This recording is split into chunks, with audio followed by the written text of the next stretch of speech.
बिहार में खाने पीने को मिलता नहीं है जो महाराष्ट्र में आए हो।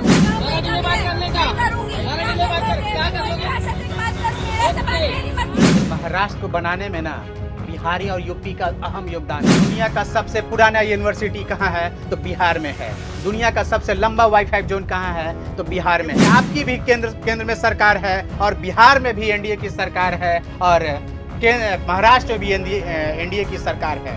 तीनों जगहों पर एनडीए की सरकार है, तो फिर इस तरह का बीज क्यों बोए जा रहे हैं? मेरा नाम क्या है? कहाँ से आए हो? बिहार से हो? बिहार में खाने पीने को नहीं मिलता क्या जो महाराष्ट्र में आए हो? बिहार से क्यों? बिहार में खाने पीने को मिलता नहीं है जो महाराष्ट्र में आए हो। हाँ, वहाँ पे क्या प्रॉब्लम है? जिस शख्स से मैडम जी सवाल पूछते हैं उसका नाम श्याम सुंदर है और वो बेचारा डहरे सह में सर झुकाकर बात करता है। ये बिहार का रिस्पेक्ट है जो सर झुकाकर सामने वाले को रिस्पेक्ट देता है। पहले तो हम आगे बात करने से पहले पूरा वीडियो देखते हैं मैडम जी का। मैडम जी आखिर कर क्या रहे हैं बिहारियों के साथ?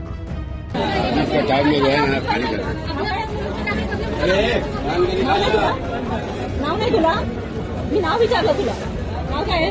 श्याम सुंदर। कहाँ से आए हो? बिहार से क्यों? बिहार में खाने पीने को मिलता नहीं है जो महाराष्ट्र में आए हो। हाँ, वहाँ पे क्या प्रॉब्लम है? धंधा पानी नहीं है, बराबर है, इसलिए आते हो ना। तो वहाँ की गवर्नमेंट क्या करिए? महाराष्ट्र इतना पैसा देता है उधर गवर्नमेंट को, बिहार के उधर उनको को पूछो ना तुम लोग।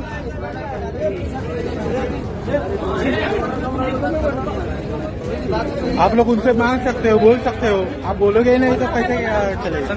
समीर का गाँव कौन है? बिहार से पढ़े लिखे हो, बराबर है, फिर भी यहाँ पे मुंबई में आना पड़ रहा है। बराबर है, पैसा कमाने के लिए मुंबई आना पड़ रहा है ना। तो गवर्नमेंट को आप पूछ नहीं सकते वहाँ का? हाँ, वहाँ का जो मुख्यमंत्री है वहाँ का झक मारा है वहाँ पे वो। जैसे तुम जैसे पढ़े लिखे बंदों को यहाँ पे आना पड़ता है, रास्ते पे ठेला लगाना पड़ता है। पूछो ना तुम लोग गवर्नमेंट को अपने कि क्या कर रहे हो? इतना टैक्स महाराष्ट्र से उधर जाता है तुम लोगों के भलाई के लिए, वो क्या करते हैं? खुद के किसे में लेके घूम रहे हैं।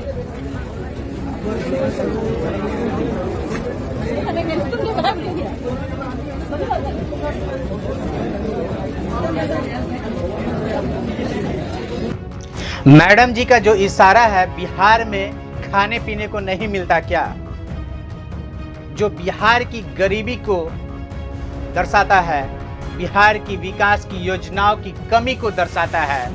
जी हाँ, यह सच है।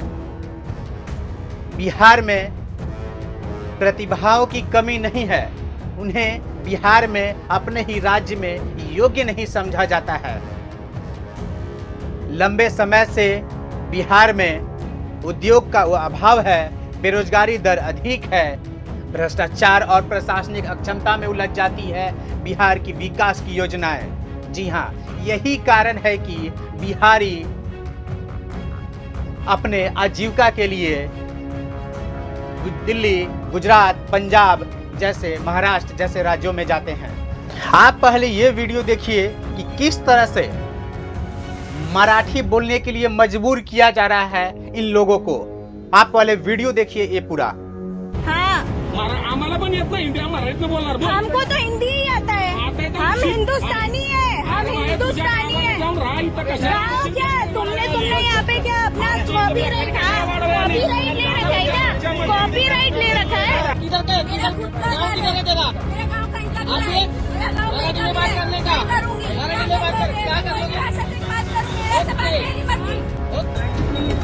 बट क्यों जबरदस्ती मराठी बोलने का? पण क्यों? कौन बोला इसे? कौन हिंदीत बोल? अरे मला सांगणार कोण? तू हिंदीत बोल. मराठी नहीं आती तो मैं कैसे कोण तू सांगणार मला हिंदीत बोल? कोण सांगणार तू? हा, बोल ना आता. क्या मेरे को नहीं आती? मैं तू काय बोलला? मला मराठी नाही येत. इसका मतलब ये नहीं है मैडम जी कि आप बिहारियों को किसी तरह से गलिया दीजिएगा इनडायरेक्टली रूप से। जी हाँ, आप सवाल पूछकर गाली दे रहे हैं बिहारियों को। मैडम जी, आपको बता दूं कि अगर महाराष्ट्र को बनाने में ना बिहारी और यूपी का अहम योगदान है, मुंबई को बनाने में। आप मैडम जी, आप होते कौन है सवाल करने वाले? आप कौन हैं? क्या नाम है आपका? यही सवाल करिए ना आपने। तो अब मैं आपसे पूछ रहा हूं कि आप कौन हैं? किसी संस्था का ठेकेदार हैं क्या आप? मान लेते हैं कि आप महाराष्ट्र के सीएम हैं, लेकिन ये हक आपको किसने दिया? कौन से संविधान ने दिया कि आप बिहारी से इस तरह का सवाल कीजिएगा? बिहारी से नहीं, महाराष्ट्र के बाहर जितने भी रहने वाले हैं उनसे सवाल कीजिएगा। ये हक किसने दिया? मैडम जी, आपको बता दूं कि महाराष्ट्र में ना सिर्फ बिहार का ही नहीं, पूरे देश का हक है कि महाराष्ट्र में जाकर काम करे, क्योंकि महाराष्ट्र हमारा ना देश का शान है, इकोनॉमिक कैपिटल है महाराष्ट्र हमारा, मैडम जी।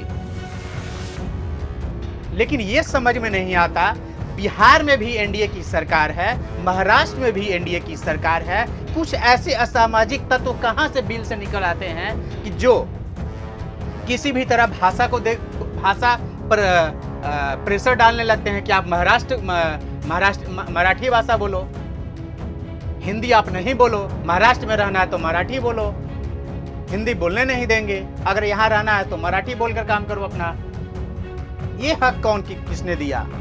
कुछ असामाजिक तत्व जन्म ले लिए हैं जो राजनीतिक रूप से फायदा उठाते हैं। अगर बिहार और उत्तर प्रदेश महाराष्ट्र में न जाए ना तो महाराष्ट्र की जिंदगी थम सी जाएगी, मुंबई की जिंदगी थम सी जाएगी। मैडम जी, आपको मालूम होना चाहिए कि यही बिहार और उत्तर प्रदेश के कारण मुंबई आगे बढ़ा है।